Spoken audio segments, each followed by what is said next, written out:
The snow was falling harder than it had all winter, blanketing the streets of New York in thick, silent white.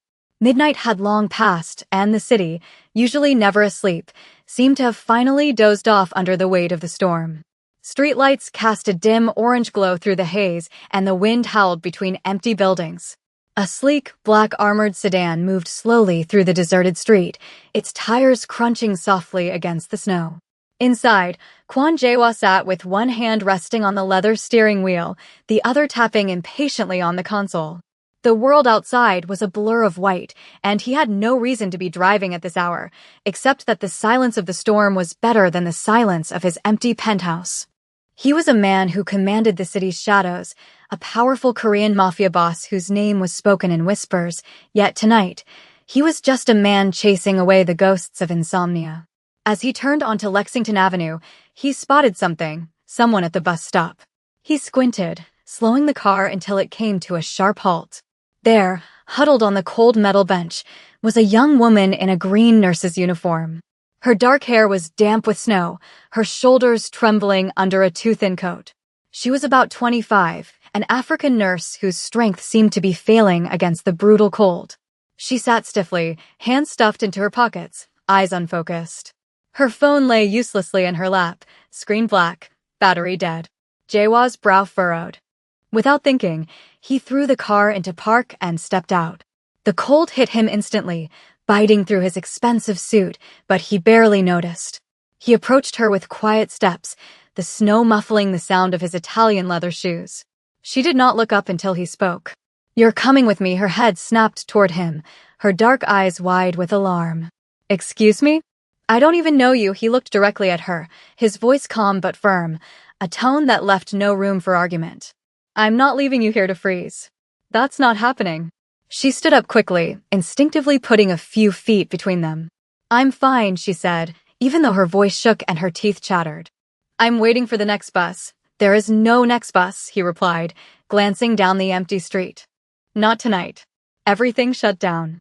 No taxis, no trains, and you're wearing scrubs in a snowstorm. I can figure it out," she insisted, wrapping her arms tightly around herself. He did not move closer, but there was an intensity in his gaze that didn't let her look away. It wasn't pity, not attraction, but something else, like unspoken recognition of a fighter. He wore a black Mafia suit and a crisp white-collared shirt, looking like someone who had never stood at a freezing bus stop in his life. Against her better judgment, her body gave her the answer first. Her legs moved before her voice did. "Fine," she murmured, and he opened the passenger door. She slipped inside, unsure if this was a mistake, unsure of anything except the warmth that instantly wrapped around her. The door shut with a soft, heavy thud, muffling the wind. She watched as he walked around the car and got in beside her, then glanced once at her before pulling away from the curb. Neither of them spoke as the car moved down the snowy street. Two strangers in a silent vehicle, bound by nothing but an unlikely moment and the mercy of a Korean mafia boss who never stopped for anyone until tonight. The hum of the heater filled the silence between them as the sedan glided through the snow-dusted streets. The windows slowly cleared from fog, revealing the glittering city blanketed in white. Inside the car, the warmth was almost shocking after the bitter cold outside. Imani sat rigid in the passenger seat, her hands still wrapped tightly around her thin coat. She glanced sideways at the man driving. He had not said another word since she got in. He seemed entirely focused on the road, his profile sharp and imposing in the glow of the dashboard lights. Everything about him was meticulous and radiated power. His posture, his expensive watch, even the way he held the steering wheel with an unnerving stillness. "Thank you," she said quietly, more out of habit than expectation. He did not look at her. "You do not have to thank me." "You were freezing," she hesitated. Still, most people wouldn't have stopped a faint, almost imperceptible smile pulled at the corner of his lips. "I am not most people." The response could have sounded arrogant, but it didn't.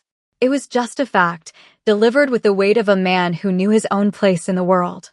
They fell silent again, and Imani leaned back against the plush leather seat. The exhaustion hit her hard now that she was finally warm. A 14-hour shift straight on the hospital floor, short-staffed, no lunch break, and a patient coding during her last hour. She had not meant to miss the last bus, but things like that kept happening. Her life was a balancing act on the edge of collapse. Rent overdue, her second job cutting shifts, and her student loan collector calling like clockwork. He turned the car into an underground garage. Imani's eyes widened as they descended into a private entrance lined with polished concrete and soft lighting. This was not just any apartment building. "You live here?" she asked, eyebrows raised. "For now," he replied, putting the car in park. "Come on." "You are staying here tonight," she blinked. "Wait, what?" "It is not a question," he said, already stepping out of the car. "You need a place to sleep." "I have more than enough space," her instincts flared. "I can't just stay at some stranger's place." He paused beside the open passenger door, meeting her eyes without force or plea. "No strings. I will take the guest room. Lock the door if you want, but you are not wandering out into that storm." She bit her lip, half of her brain telling her this was insane, the other half weighed down by fatigue and the memory of that frozen bench. After a moment, she got out of the car. Inside, the apartment was even more stunning than she expected. Floor-to-ceiling windows revealed a breathtaking view of the snow-covered city. There was a roaring fireplace, warm lighting, and a silence so complete it felt sacred. The space was elegant, masculine, and screamed wealth, but it wasn't cold.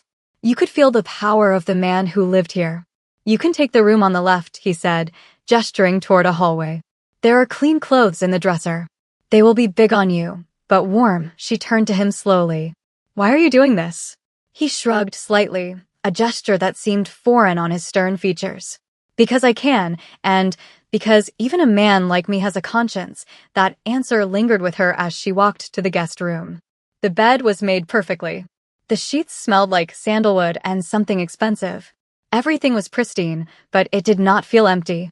It felt lived in, yet untouched, like someone who had everything and still felt nothing. 15 minutes later, wearing an oversized gray sweater and sweatpants that almost swallowed her, Imani stepped quietly back into the kitchen. She had meant to ask for water, but froze in the doorway. Jaewa was standing at the stove cooking. Not a private chef, not takeout, just him in a white t-shirt and dark slacks stirring something in a small pot. The powerful Korean Mafia boss, a figure of fear in the city's underbelly, was making ramen. He glanced over and noticed her watching. "I figured you might be hungry," she blinked. "What are you making?" "Ramen," he said simply. "Nothing fancy, just warm." She stepped closer, surprised at how normal he looked now. Just a man, not a fearsome figure, just someone who, for whatever reason, had seen her and fed her. As she sat at the counter, he set a bowl in front of her and handed her a pair of chopsticks. She stared at him, more confused than ever. "You're not what I expected." He looked at her, his dark eyes unreadable. "Neither are you." The morning light spilled through the tall windows, casting soft gold across the guest room. Imani awoke to the scent of coffee drifting through the apartment and the strange comfort of sheets far softer than any she had ever owned. For a moment, she forgot where she was. Then it all returned. The snow, the armored car, the mysterious Korean Mafia boss who had made her ramen at 2 a.m. She found a note on the kitchen counter written in precise, strong handwriting. "There's cab money on the table. You can leave whenever you're ready, but if you want to talk again, call me." Beneath it, a crisp $100 bill and a business card. "Kwon Jaewa, KJH Holdings." She stared at the name for a long minute. It meant nothing to her, just a name on a card, but she knew it was a front for something much larger and more dangerous. She took the money but left the card. 3 days passed. She did not call. But on the 4th evening, while working a volunteer shift at a community health fair organized by the hospital, she saw him again. He was standing in the back of the event hall, silent and still among the bustling crowd of nurses, patients, and donors. No fanfare, no entourage of menacing figures, just him, dressed in a tailored charcoal gray suit, hands in his coat pockets, eyes scanning the room until they landed on her. Imani was helping a frail, elderly man into a chair for his free checkup. He had no ID, no insurance, no family listed, just a worn-out coat and a gentle smile. She knelt beside him, speaking softly, taking his blood pressure with the tenderness of someone who believed every person deserved dignity, no matter their circumstances. From across the room, Jaewa watched. He did not move, did not interrupt, but something in his expression shifted, something subtle but profound. When the line thinned and the crowd began to disperse, Imani turned and noticed him. She hesitated, then approached him. "You followed me here?" she asked, half teasing, half unsure. "No," he said. "My organization funds this program every year. I just did not expect to see you," she folded her arms. "Well, here I am," he looked around the hall. "You volunteer after 14-hour shifts?" She shrugged. "People need help." "I know what it's like not to have any," he nodded, quiet for a moment, then said, "My mother was a nurse." Lily tilted her head. "You never mention that. There's a lot I do not mention," he replied, the edge of a smile touching his lips. They stood in silence for a beat. Then he said, "Come with me, just for coffee." No pressure, she hesitated again, but this time she nodded. Coffee turned into a walk. The walk turned into sitting on a bench at the edge of Central Park, where the snow had melted just enough to expose the earth beneath. They did not talk about his business or her struggles. They talked about insomnia, about bad cafeteria coffee, about books they had started and never finished. It became a pattern. Over the next few weeks, they kept meeting. Sometimes they would meet at the hospital cafeteria late at night. Sometimes he would send a driver to take her to a quiet spot where he was already waiting with hot chocolate or a bag of her favorite chips he had somehow learned about. They never labeled what they were doing. They were two people from different worlds, figuring out how to exist in the same space. One night, as they sat side by side on the steps of the Metropolitan Museum, she looked over at him and said, "You're different from what I imagine a mafia boss would be like." He turned to her, his voice low. "And what do they say about you?" She smiled. "That I am too kind for my own good." He looked at her for a long moment. "It is not kindness. It is just humanity." "Maybe I am trying to remember mine." She did not respond. She just leaned back and looked up at the stars peeking through the New York haze. And for the first time in a long while, the night felt gentle. Kwon Jae-wha had always been a man who preferred silence. It was where he felt most in control, most himself. His father had been the previous head of the syndicate, a cold and ruthless man who had groomed his son for power from birth. Jae-wha learned early that emotion was a weakness and trust was a liability. He was 12 when his mother, a gentle nurse who had tried to leave the life, died in a car accident that was anything but. His father had not known what to do with a grieving child. So he sent Jae-wha to be trained by his most brutal lieutenants. He learned not to need anyone, not to expect warmth, not to hope for gentleness. By 25, he had taken over the entire operation, his ruthless precision earning him a reputation that made people fear him. But the power had never filled the silence in his life. It only padded the walls. In his private office, hidden behind walls of glass and polished walnut, there was a single photograph that he never moved. A faded picture of her in her nurse's uniform, smiling at the camera as if nothing could ever go wrong. Imani's green scrub's uniform had been different, but the exhaustion and compassion in her eyes were the same. It was the first thing that struck him about her. He never told Imani.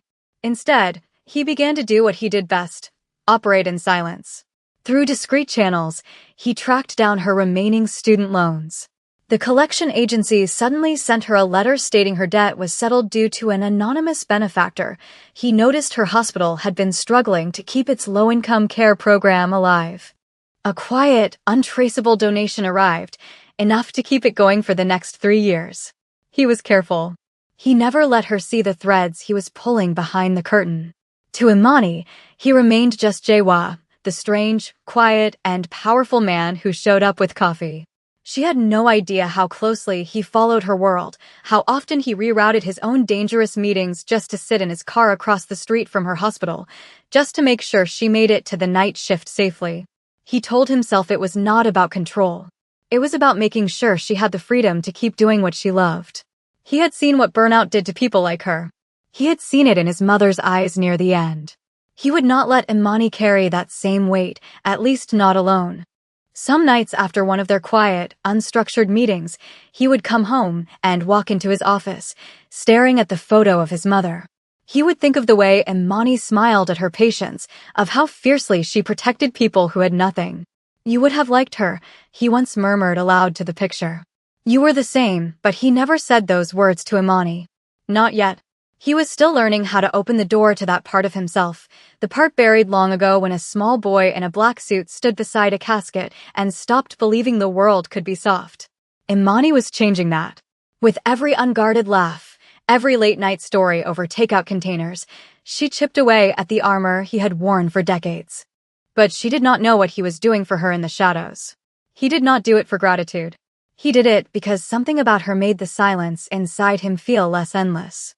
And for a Korean mafia boss like Kwon Jae-wha, that was everything. The hospital hallways smelled of antiseptic and overused coffee. Nurses moved briskly from room to room. In room 412, a figure lay motionless on the narrow hospital bed, her skin pale against the white sheets, her breathing slow. Imani had collapsed mid-shift right in the hallway between two patient rooms. She had not eaten in 12 hours, had worked a double shift, and was halfway through another when her knees buckled and her vision turned black. By the time someone caught her, she was already unconscious. There was no next of kin listed in her file, but someone still showed up. Jaewa's black car pulled into the hospital lot within 30 minutes of the call, his men having informed him the second they heard. When he entered the building, the staff looked up, not because they recognized him, but because of the force of presence that came with him. He reached her room, opened the door, and stopped. She looked small, too small. Her foreline hung silently beside the bed. He walked in slowly and sat beside her. For a long moment, he did nothing, just watched her. Then he reached out and gently took her hand. It was cold. He pressed it between both of his. He closed his eyes, a storm of emotions warring within him. When Imani stirred 2 hours later, it was to the feeling of warmth wrapped around her hand. Her eyelids fluttered open, and the first thing she saw was him, Jae-wha, sitting there, sleeves rolled up, tie loosened. "What?" she whispered. "You passed out," he said, his voice tight. "Severe dehydration and exhaustion," she blinked slowly. "Is that all you have to say?" His voice cracked, and when she turned to look at him fully, his eyes were storm-dark. She tried to sit up, wincing. "It's not a big deal. I just pushed myself a little too hard, a little," he snapped, standing abruptly. "You work 2 jobs. You skip meals. You barely sleep. You think that is nothing." She winced again, not from pain, but from the sharpness in his tone. "Jae-wha, no," he said, pacing now, his hands clenched at his sides. "You should have told me."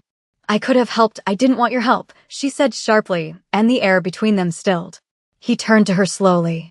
Imani's eyes welled with tears, her voice trembling.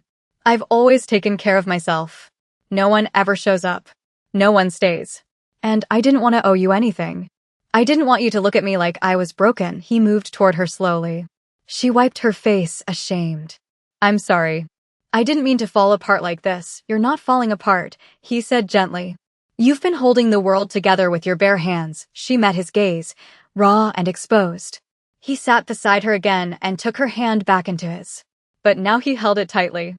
"Not anymore," he said softly, the anger gone, replaced by something deeper, more possessive. "From now on, you're mine to take care of." She stared at him, stunned. He did not say it like a man claiming ownership, but like a powerful mafia boss making a promise, a vow he would enforce with all his might. Tears slipped down her cheeks, and she did not pull her hand away. The move happened without a conversation. One evening, Jae-wha had driven Imani to her apartment, and she had simply said, "I don't really live there anymore, do I?" He had nodded once, and from that moment, her things began quietly appearing in his space. Her green scrubs were folded next to his black suits in the closet. Her toothbrush leaned beside his.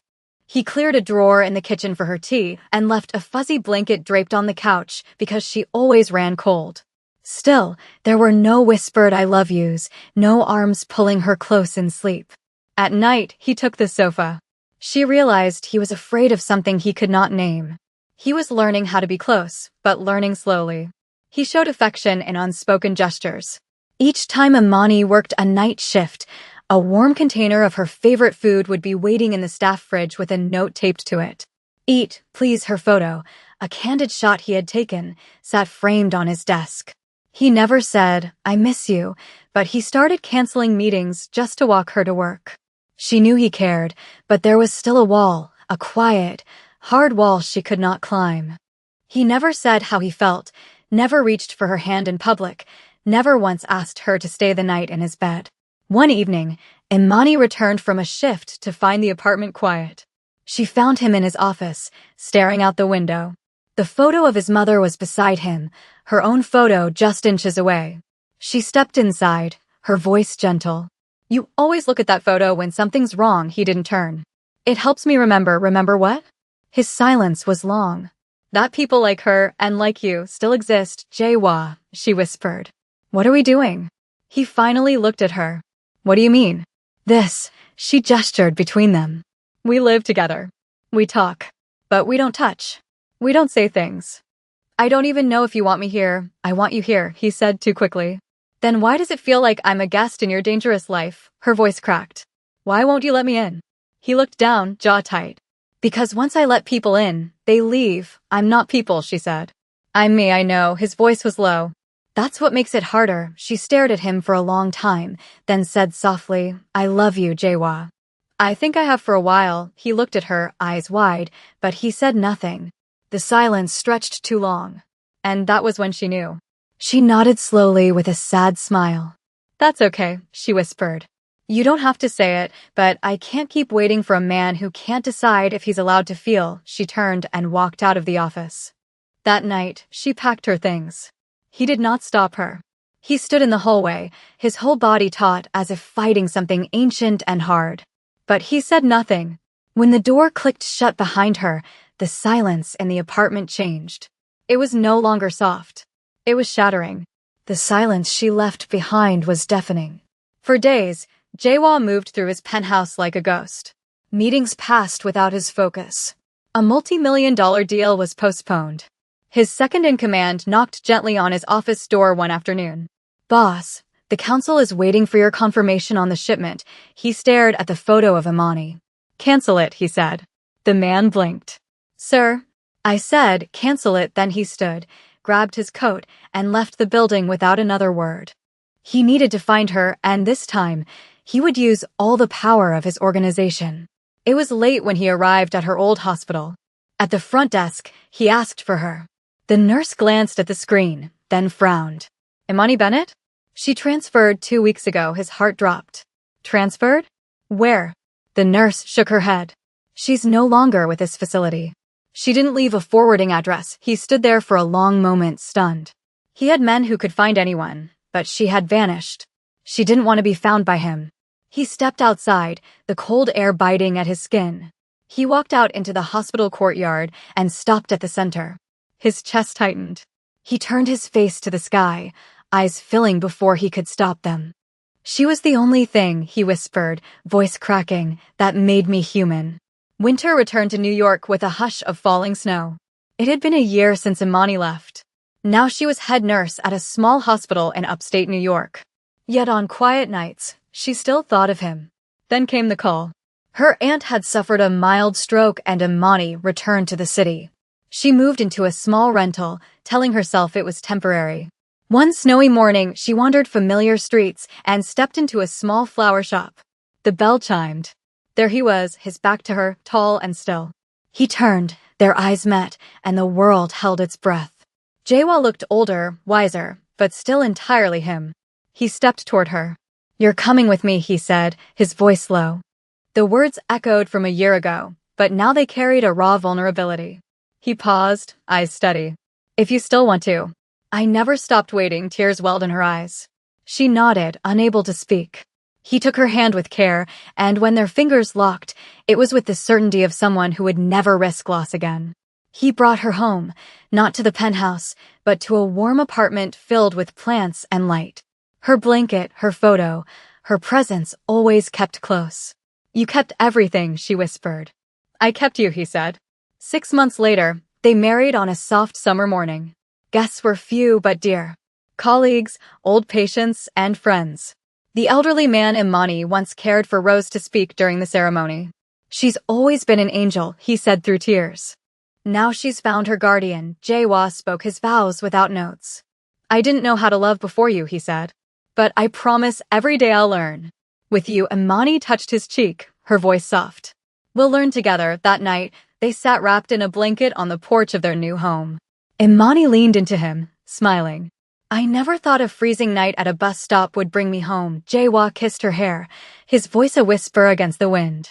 That night, he said, turning her face gently toward his. I didn't save you. You saved me.